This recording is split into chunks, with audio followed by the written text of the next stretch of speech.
Hello guys and gals, and this is part 2 of our reading of Buffy the Vampire Slayer.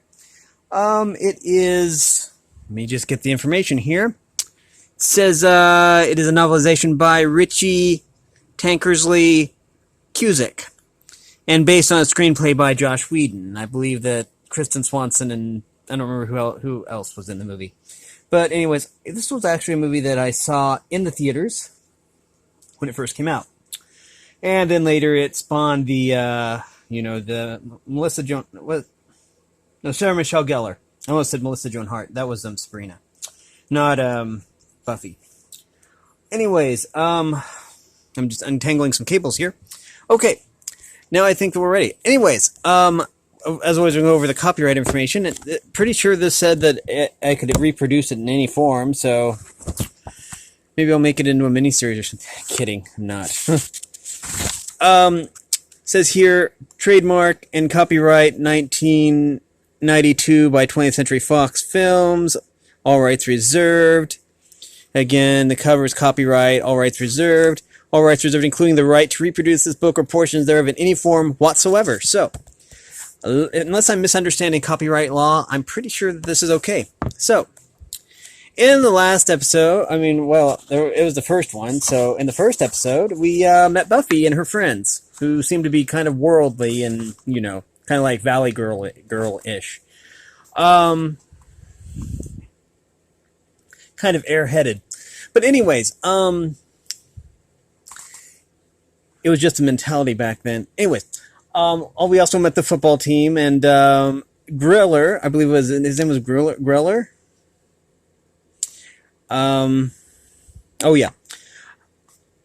Greller got killed, I think, by a vampire of some kid he bullied.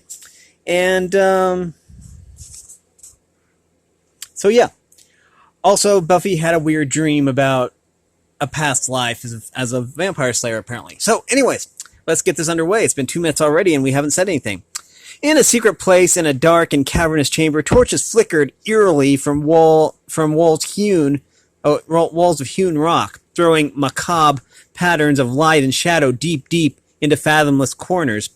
As the shadows crept along the cold stone floor, they licked hungrily at a large, dark pool of blood, the strange hum of an unknown chant throbbing and echoing in the stale, dank air. An indistinct figure stepped close to the pool and knelt before it. He held his hands over the slimy surface of the blood, and then he leaned forward, separating himself from the shadows around him.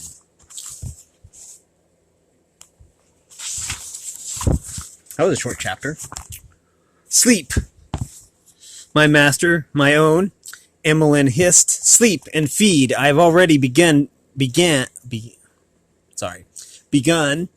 building you a new family, and soon we will be legion. This place is everything you promised, and when you rise, we will claim it as our own. He smiled his horrible smile. Rubies will drip from your lips, he whispered. Without warning, a hand shot out of the pool, clamping into Emmeline's with a terrible strength. Emmeline leaned over and fervently kissed it. Soon, he promised. I believe that he was portrayed by Paul Rubens in the movie. Chapter 6. School hadn't started yet for the day. As Buffy sat with her usual crowd and waited for the bell to ring, the discussion they'd been having for the last half hour continued in earnest around her. The environment, Buffy spoke up. Jennifer, Nicole, and Kimberly considered this for a moment. Cassandra, another girl who had joined them, looked equally pensive. She was the only one in the group who ever bothered to study, and though she wasn't really their style, they let her hang out with them when they needed something.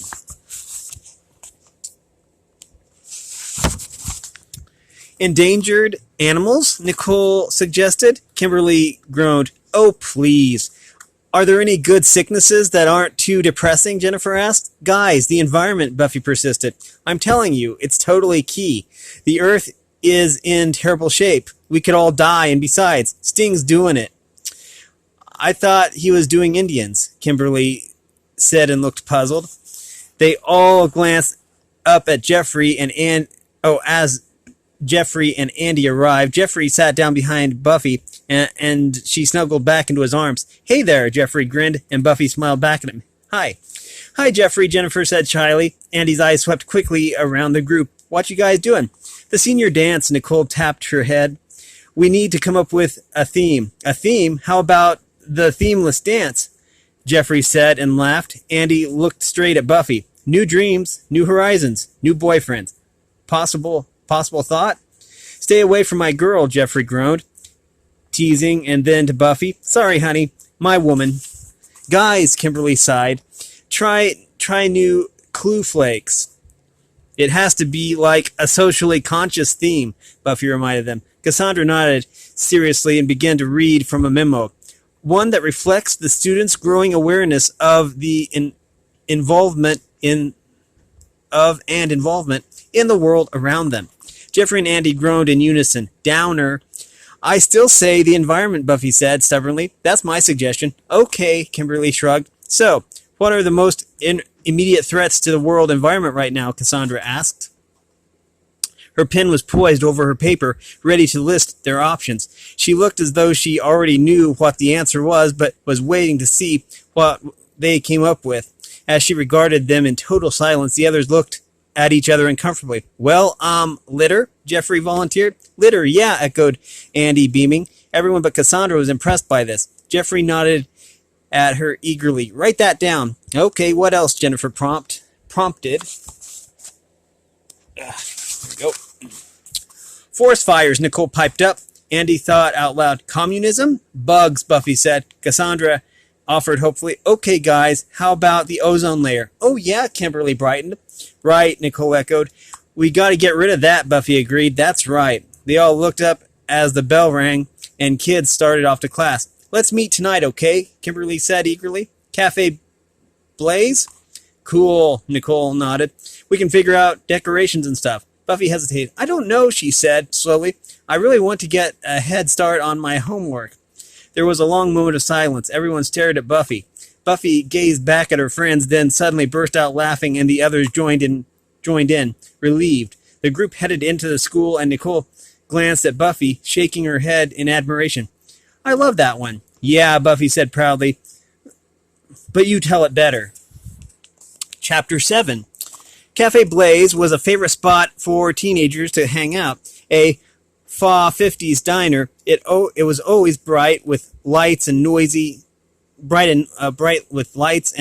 with old 50s standards playing on the jukebox. Tonight, as Buffy sat with her friends at the end of the counter, she was only vaguely aware of the argument going on around her.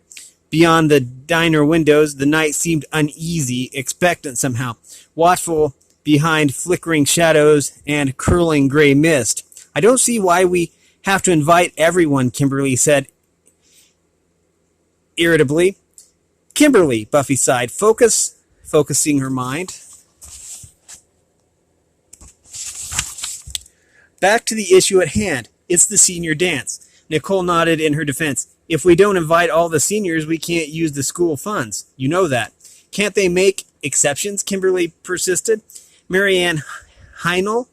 She's such a scud. Can't we have a Marianne clause?"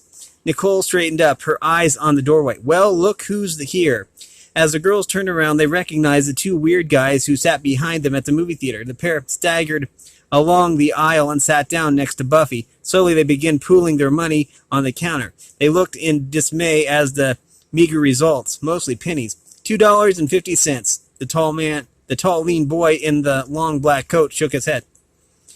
We're looking at a dog, possible coffee.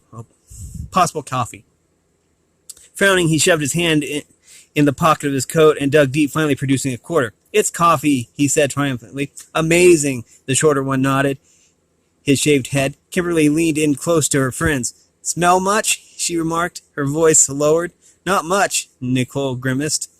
They watched as the tall boy spoke to the waitress. Can we have a hot dog, please? Medium rare, and a cup of joe?" Buffy stared at them. "Are you guys for real?" she asked, her voice very solemn. What are you talking to them for?" Jennifer gave Buffy a disapproving look. The short boy also gave Buffy a look, and not a very friendly one. What did you say? He challenged her. Yeah, we're for real. The tall one broke in. We're the real men. What's your name? Buffy. Figures, the short one snorted. Do people ever call you Buffy the Buffalo? The tall one seemed amused. I'm just wondering. Buffy gave him a withering look. They don't, the tall one concluded. You kind of wish they would, though.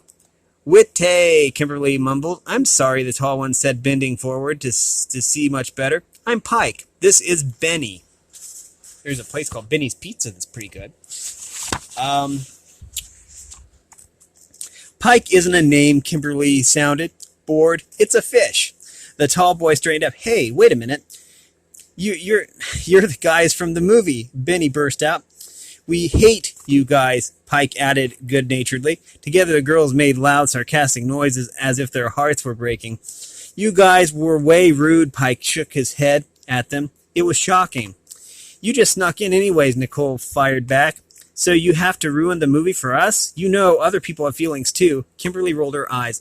I am so sure. The waitress brought the hot dog. Benny took it out of the bun, stared at it, then glanced at Buffy. Hey, Buffy, what do you think? The other girls groaned and turned away in disgust. Buffy met Benny's eyes. Her stare was deathly calm as her hand closed slowly around the knife beside her plate. Benny gazed back at her, helpless, hypnotized, and it seemed to Buffy that the diner began to fade, then falling away as if it didn't even exist, as if she weren't even there. All the noise and music drifted off softer and softer into nothingness.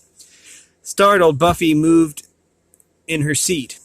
The jukebox was blaring. The diner was bright with chrome and glass and reflections. Customers were talking loudly, and all her friends were looking at her. Buffy shifted her eyes away from Benny's and let go of her knife. Benny looked down, shocked. His hot dog had been sliced off neatly just above his fingers. Hey, she wasted my dog. Following the direction of Benny's gaze, Pike smiled. Bummer metaphor. Nicole was still staring at Buffy, and her voice was slightly odd. How'd you do that? Buffy stared back at her in surprise, and then she quickly looked away again, rubbing a sudden chill from her arms. Okay.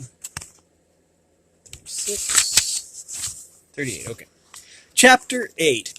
Strolling unevenly down the dark street away from the diner, Pike pulled a bottle of mezcal from his coat.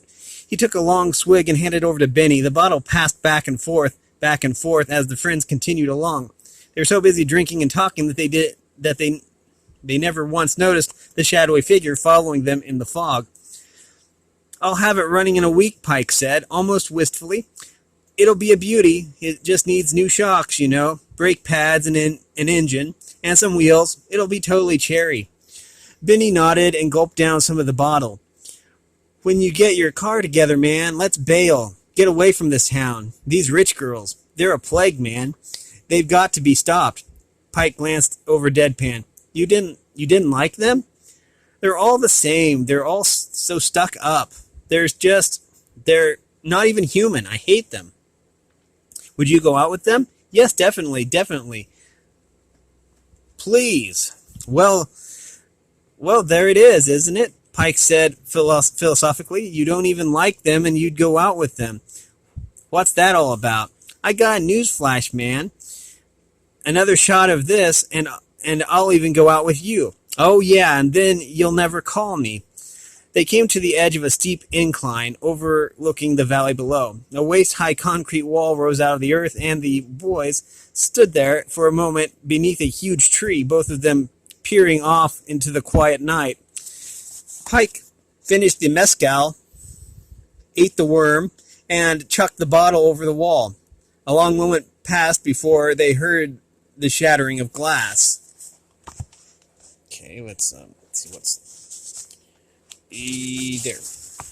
Benny wavered and caught hold of his friend. I think I'm going to Ralph. Leaning over the wall, he hung his head down while Pike nodded at him in total sympathy. Don't worry, Benny, I'm here for you. Pike promptly fell over backwards. I'm here for you, Ralph, he managed to mumble again just before he passed out. Still waiting to get sick, Benny didn't notice that Pike was out cold, nor did he notice the shadowy figure slowly approaching him from behind, the figure that was only a few feet away from him now. Without warning, a hand shot down from nowhere and grabbed Benny's face. Benny didn't even have time to react. One split second of shock, he felt himself being heaved upward, saw the hideous face looking straight at him from a low branch of the tree. He saw the motorcycle jacket, the sunglasses, the punked-out hair, and he saw the grin, the horrible, fiendish, hungry grin. "You want to go for a ride?" Emmeline hissed. And then they were falling on and on and on out of the tree, past the wall. Just as the shadowy figure reached it at last, the man in the shabby black clothes ran to the wall and looked over, but the two were already lost in the dark, swirling mist below. Slowly the man turned and looked around. He dug in his pocket and pulled out a cross and a stake. He drew out an old stained picture and laid it on the railing, and then with the stake and cross held tightly in his hand, he stood beside Pike and gazed pensively into the deep, endless night. The picture was of a 10-year-old girl about to blow out the candles of her birthday cake. The cake read, "Happy Birthday, Buffy." Okay, we are to page 42, it looks like, and chapter 9. "Hey, I was thinking," Jennifer said breathlessly, sitting down on the gym floor after she finished a backflip. "For the dance, what about a big sign that says, 'Don't tread on me,' you know, and a picture of the earth?" The other girls paused from their afternoon practice session and looked at each other. "Don't tread on the earth?" Buffy looked dismayed. Nicole shook her head and bent to tie her shoe. "I don't get it." "How do you not tread on the earth?" Buffy went on. "I mean, you kind of have to." "I never thought of that," Jennifer agreed. "I gotta bail." Nicole glanced around the deserted gym and then back at Buffy. "You coming?" "You guys blow," Buffy waved them off. "I'm waiting on Cassandra. She's going to help me with my history." "Cassandra's really smart." Nicole stared at her and Buffy shrugged. "Yeah, she's okay though." Nicole gave her a funny look. "I guess. Are you going out with Jeffrey tonight?" Jennifer asked casually. "Jealous?" Buffy teased and heard her friend's uncomfortable laugh. "Don't worry, Jennifer. Someday your prince will come." Nicole grinned. "Yeah. Just make sure you catch him." The other girls left, the sound of their footsteps fading eerily out the door. Buffy looked around at the empty bleachers, the empty court. Tentatively, she started doing a routine. Then, as her adrenaline pumped up, she ran towards the middle of the court and jumped, flying into an amazing series of gymnastic flips and cartwheels. Rolling through one final aerial assault, she landed perfectly on her feet and looked up. Okay, yeah.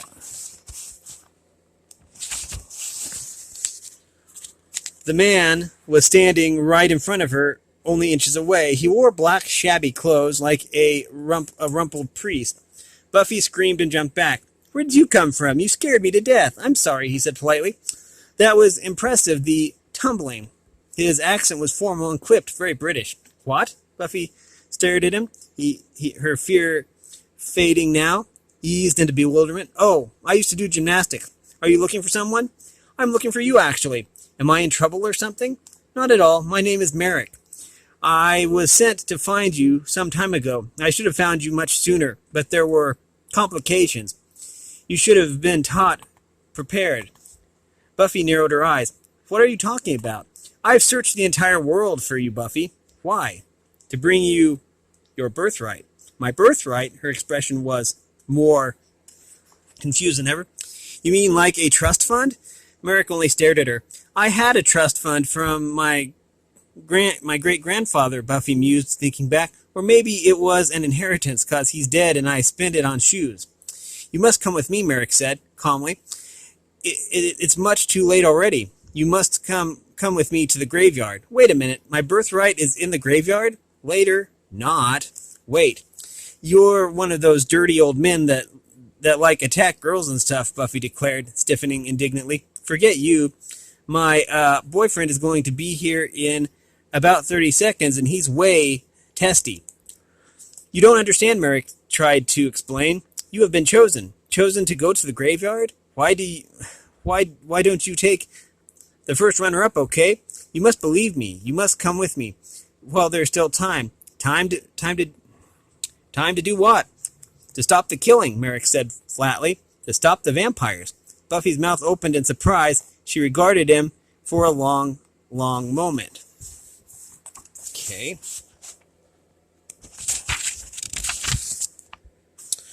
Let me get this straight. You're like this greasy bomb, and I have to go to the graveyard with you because I'm chosen, and there's vampires? Yes. Does Elvis talk to you? Tell you to do things? Do you see spots? I don't have time for your prattling, Merrick broke in almost irately. I have proof. You bear the mark. Before she could answer, he stepped forward and pulled the neck of her shirt aside, revealing her shoulder. The mark of the order, he exclaimed. Where's the mark? There was no birthmark on Buffy's shoulder. Flustered, Merrick looked at her other one. The mark of the... Wait a minute. Annoyed, Buffy shoved his hand away. You mean the big hairy mole? Excuse me. You... I had it removed, and like knowing about my big old mole isn't proof of anything, except that it's way past medication time. Just stay away from me, okay? She started to walk away. Do you ever dream that you were someone else? He asked. Buffy froze. The strange look flickered across her face. She didn't speak at first, but when she did, her voice was cautious. Everyone does. In the past, Merrick suggested, a girl maybe, a Magyar peasant, an Indian princess, a slave. Slowly, Buffy turned back to face him. I was a slave in Virginia. Merrick nodded. I don't know. There was a big farm or something, and there's one. I'm in this dark, dirty room. China. Oh, wow. I never told anyone about this. Buffy's voice grew thin and excited. I remember the one about the peasant, too. I mean, there's a bunch. Is this like channeling or something? Merrick rolled his eyes, and Buffy rushed on. I had a dream once where there was like knights in it, and I worked in this tavern, and I was fighting. I'm always fighting, and there's a guy. He's not always there, but he's horrible, all white, and he's always trying to kill me. Lothos. Buffy flinched. A cold, slow tremor went up her spine. How do you know all this? I have to show you, Merrick said. We're at chapter 10. The sun began to slip down, thick and orange beyond the hills, as Merrick led Buffy through the graveyard, long black fingers of shadow oozing over the ground, as if trying to point the way to the one particular grave they were seeking. I can't believe I'm doing this, Buffy mumbled, following Merrick through the crouching maze of headstones. I can't believe I'm in a graveyard with a strange man hunting for vampires on a school night. Why didn't you ever tell anyone about your dreams? Merrick asked cautiously. Oh yeah, like everyone. Yeah, oh yeah, tell everyone I'm crazy. Beauty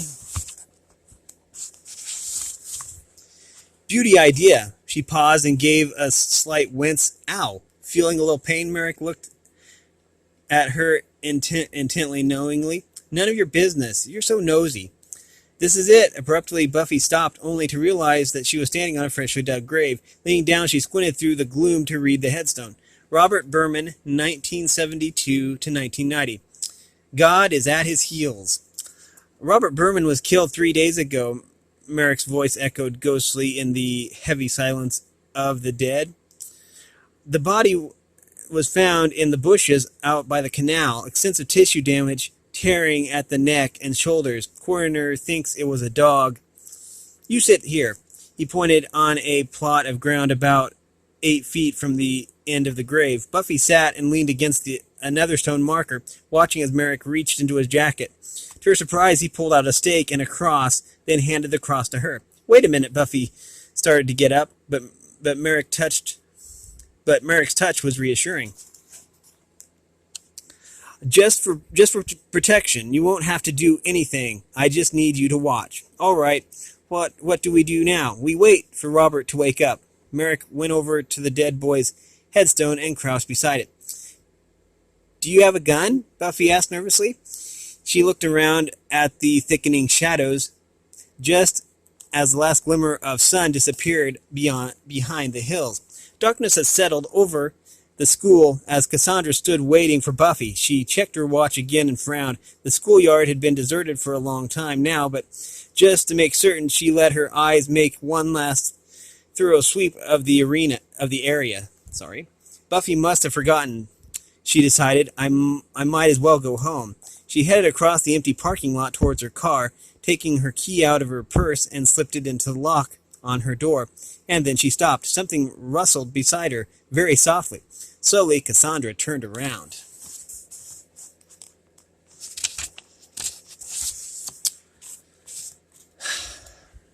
Chapter 11.